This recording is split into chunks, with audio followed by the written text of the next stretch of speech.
membangun pondasi rumah yang wajib sangat diperlukan, karena melihat fungsinya sebagai penopang utama dari suatu struktur bangunan. Tanpa adanya penopang ini, bangunan tidak akan dapat berdiri kokoh dan kemungkinan besar akan tidak layak untuk dihuni karena tidak akan lulus uji standar keamanan.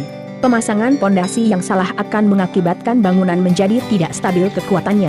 Biasanya dapat dideteksi dari kualitas dinding yang mudah retak dan lantai yang pecah-pecah dengan permukaan yang tidak rata.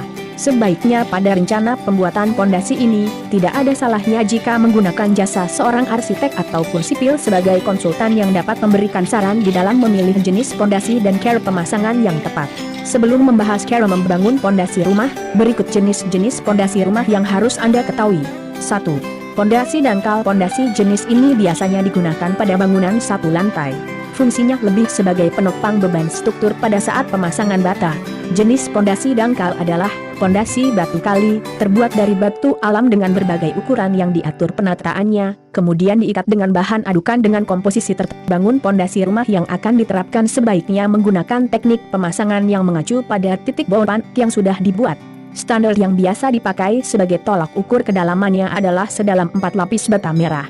Pada saat melakukan pemasangan saat membangun pondasi rumah, teknik pemasangan yang harus diikuti dengan mengacu ke bentuk segitiga. Bagian bawah pondasi dipasang dengan bentuk melebar.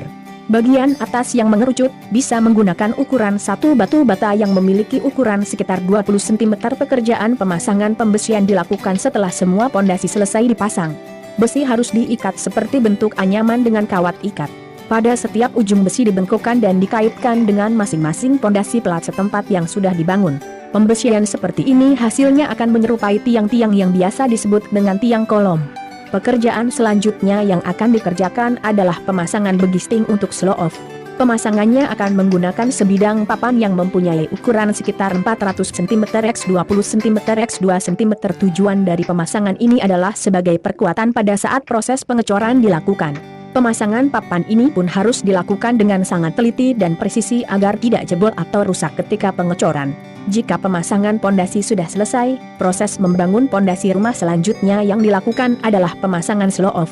Pemasangan ini mempunyai fungsi sebagai penahan beban, menyatukan pondasi dan merekatkan kolom besi. Saat proses pengecoran dikerjakan, hal terpenting yang perlu diperhatikan adalah kualitas